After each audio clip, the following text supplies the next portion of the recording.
Greetings and welcome back to Brown Girl. ഇന്ന് നമ്മളൊരു mushroom fry ചെയ്യാൻ പോവുകയാണ്.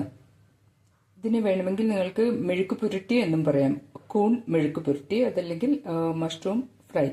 വളരെ സിമ്പിളാണ്, കുട്ടികൾക്ക് കഴിക്കാൻ പറ്റിയതാണ്. മസാലാസ് ഒന്നുമില്ല. അതായത് ഒരു 200 ഗ്രാംസ് മഷ്റൂം നന്നായിട്ട് കഴുകി വാരി വെച്ചിട്ടുണ്ട്. ഇവിടെ മുറിച്ച് വെച്ചിട്ടുണ്ട് രണ്ടായിട്ട്. ഇത് നിങ്ങൾ എപ്പോഴും ക്ലീൻ ചെയ്യുമ്പോൾ ഇതിന്റെ പുറത്തൊരു തോടുണ്ടാവും, അതൊന്ന് അടർത്തി കളയണം. ഞാനത് വീഡിയോ എടുക്കാൻ മറന്നുപോയി. പിന്നെ അതിനിടാനായിട്ട് ഒരു സബോള എടുത്തിട്ടുണ്ട്, കുറച്ച് വലിയ പീസസ് ആയിട്ട്.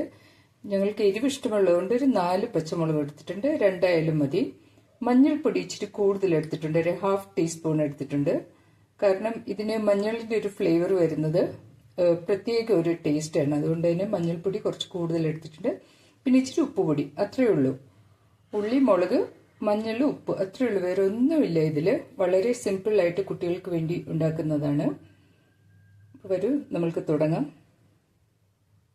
അപ്പോൾ അതിനായിട്ട് ഞാനിവിടെ ഒരു പാൻ ചൂടാക്കിയിട്ടുണ്ട്. അതിലേക്ക് കുറച്ച് എണ്ണ ഒഴിക്കുക. ഒത്തിരി വേണ്ട, കുറച്ച് മതി. കടുകൊന്നും പൊട്ടിക്കുന്നില്ല.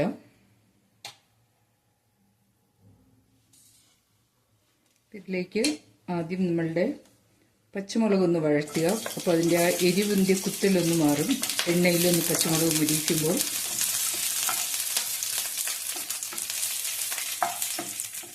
ഇനിയും വീഡിയോസ് എൻ്റെ ചാനലിൽ കിടപ്പുണ്ട്, അതെല്ലാം എല്ലാവരും എടുത്തൊന്ന് കാണുക. നിങ്ങളുടെ ഫ്രണ്ട്സിലേക്കൊക്കെ ഒന്ന് ഷെയർ ചെയ്ത് കൊടുക്കുക.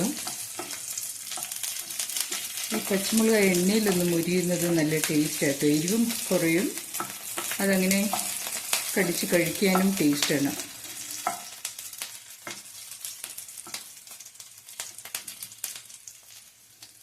ഇനി ഇതിലേക്ക് ഉള്ളി കൂടെ ഒന്ന് ഇട്ട് വഴറ്റുക.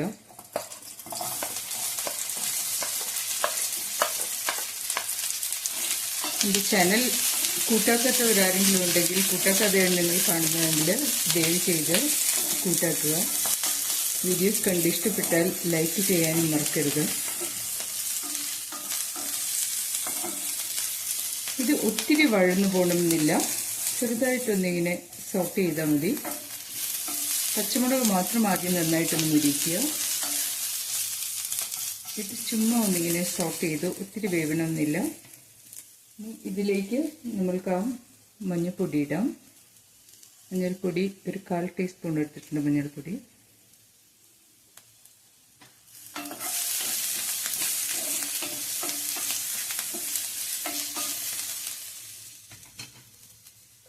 ഉപ്പും ഞാൻ ഇതിലേക്കിട്ടു.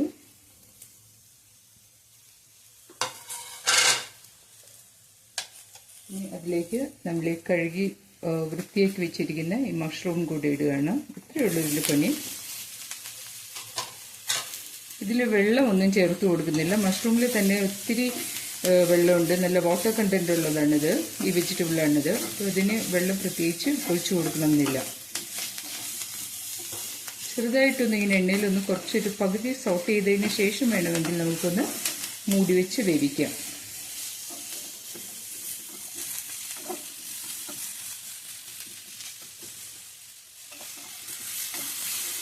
മഷ്റൂമൊക്കെ നമ്മൾക്ക് ആക്ച്വലി പണ്ട് കഴിക്കാൻ ഒത്തിരി പേടിയായിരുന്നു. ഇത് പോയിസൺ ആണെന്ന് പറയുന്നത് കൊണ്ട്. വീടുകളിൽ നിന്ന് പറമ്പുകളിൽ നിന്നൊക്കെ പറിക്കുന്നതാണെങ്കിൽ അത് അറിയാവുന്നവർ അത് പറിച്ച് യൂസ് ചെയ്യുക, അല്ലാത്തവരെല്ലാം കാണുന്നതൊക്കെ പറിച്ച് യൂസ് ചെയ്യരുത്. പിന്നെ കടകളിൽ നിന്ന് നമ്മൾ വാങ്ങിക്കുമ്പോൾ ഒരു ധൈര്യം, അവർ നല്ല ക്വാളിറ്റിയാണ് കൊണ്ടുവരുന്നത് എന്നുള്ളത്. ഇത് ഞാൻ കടയിൽ നിന്ന് വാങ്ങിച്ചതാണ്. ഇനി കുറച്ച് നേരം നമ്മൾക്കിതിനെ ഒന്ന് മൂടി വയ്ക്കാം.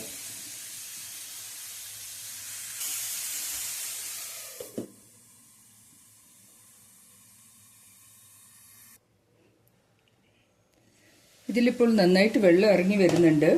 നമ്മൾ ഒട്ടും വെള്ളം ഇട്ടില്ല, പക്ഷെ ഇതിൽ നല്ല വെള്ളം വരുന്നുണ്ട്. ആ വെള്ളത്തിൽ തന്നെ ഒന്ന് വെന്ത് ഇതൊന്ന് വറ്റി വരട്ടെ. ഒത്തിരി നേരം വേവിക്കാനില്ല, ഒരു 5 minutes to 7 minutes അത്രയും മാക്സിമം വേവിച്ചാൽ മതി. വെള്ളം ഒന്ന് വറ്റാൻ വേണ്ടിയിട്ട് ഞാൻ ഇനി ഒന്ന് തുറന്നു വെച്ച് വേവിക്കുകയാണ്.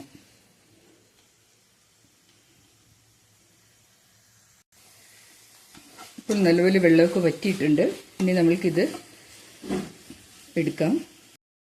അപ്പോൾ എല്ലാവരും എൻ്റെ മറ്റുള്ള വീഡിയോസും ഇതും ഈ റെസിപ്പിയും എല്ലാം ട്രൈ ചെയ്യുക. ഇഷ്ടപ്പെട്ടാൽ നിങ്ങൾ അറിയിക്കുക.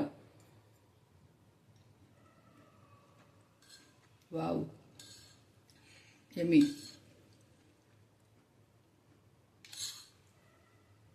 നല്ല ടേസ്റ്റിയാണ് കേട്ടോ.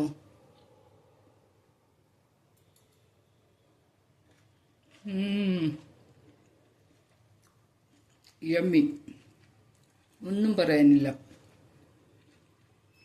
So, thanks for watching. See you all soon. Bye-bye.